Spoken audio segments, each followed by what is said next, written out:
मैं सरवण सिंह पंधेर किसान मजदूर संघर्ष कमेटी का सूबा जनरल सकत्तर बोलदा जी।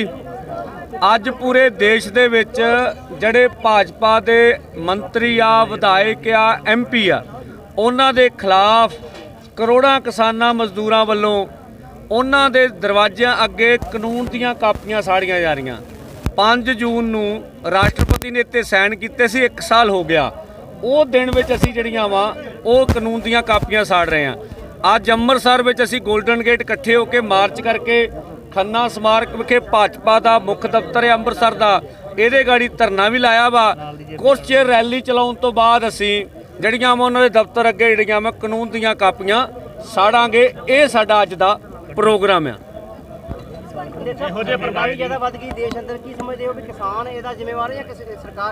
देखो जी, असी तो यही भी सवाल करते भी मीडिया च भी बहुती चर्चा नहीं हैगी। कहा जाता करोना की महामारी, असी कहने करोना की महामारी तो ठीक है, हुण महंगाई की महामारी आ। जदों 1 साल दे विच डीजल पेट्रोल दे विच 35 रुपये रेट वध जावे पर लीटर, और हरेक चीज़ चाहे खाण वालियां वस्तां होण कुछ भी होवे, लोकां दा जीना दुब्बर कर देवे। उत्तों सरकारां दे इस बीमारी नूं कोई निपटण की बजाय लॉकडाउन की मार पवे तो लोगों की जिंदगी तो बहुत मुश्किल आ। इस करके सरकारां जड़ियां ने लोगों नूं कुछ सहूलतां देण की बजाय ये महंगाई की वेलणे विच पीड़ रही ने। सही गल आ। किसान कोरोना फैला रहे हैं, लीडरां दे बयान आ रहे हैं।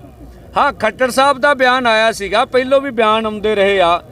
तो मैं कहना भी जे कोरोना का ग्राफ इन्ना नीवा आया वा, जे किसान करोना फैला रहे होंदे, लखां लोग टिकरी ते सिंबू ते गाजीपुर बार्डर ते बैठे सारिਆਂ ਦੀ मौत हो जानी सी। मैं भी ਤੁਹਾਡੇ ਨਾਲ ਉਹਨਾਂ ਨਾਲ ਰਹਿਣਾ ਵਾ।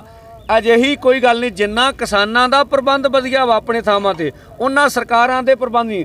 ਸਰਕਾਰ ਇਸ ਮਸਲੇ ਨਾਲ ਨਜਿੱਠਣ ਵਾਲੇ ਮਸਲੇ ਤੇ, ਵੈਕਸੀਨ ਵਾਲੇ ਮਸਲੇ ਤੇ, ਕਿਸੇ भी मसले ते नाकामयाब रही आ, कुछ भी नहीं कर सकी।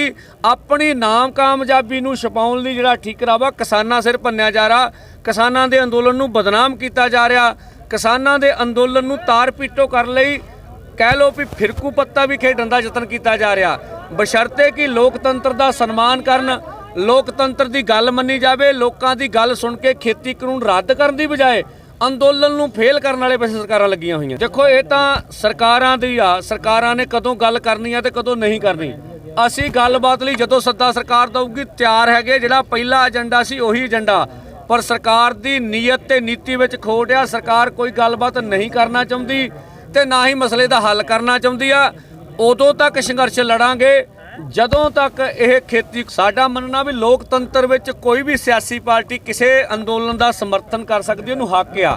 पर जितों तक पार्टियां ਦੀਆਂ ਨੀਤੀਆਂ ਦਾ सवाल आ, सारियां ही पार्टियां कारपोरेट पक्षी ने, ग्लोबलाइजेशन ਦੀਆਂ ਨੀਤੀਆਂ ने एक सुर ने, और ਉਹ अपनी सियासी ਜ਼ਮੀਨ ਬਚਾਉਣ ਲਈ किसानी अंदोलन ਨੂੰ ਵਰਤਣ ਦੇ ਵੱਖ-ਵੱਖ ਸਮੇਂ 'ਚ ਕੰਮ ਕਰਦੀਆਂ ਰਹਿੰਦੀਆਂ। ਸਾਡੀ ਸਮਝ देखो जी, ਮੈਨੂੰ नहीं लगता भी ਜਿਹੜੇ ਬਿਆਨ ਧਰਾਤਲ ਤੇ ਕੋਈ ਮਾਇਨੇ ਨਾ ਰੱਖਦੇ ਹੋਣ।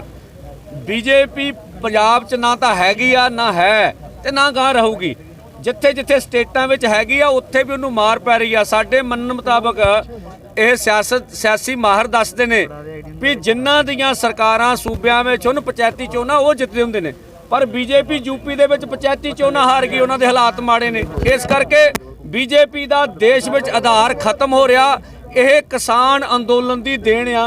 इस करके लोगों च जागृति आई है तो बीजेपी नूं सत्ता तो लांबे कर रहे हैं।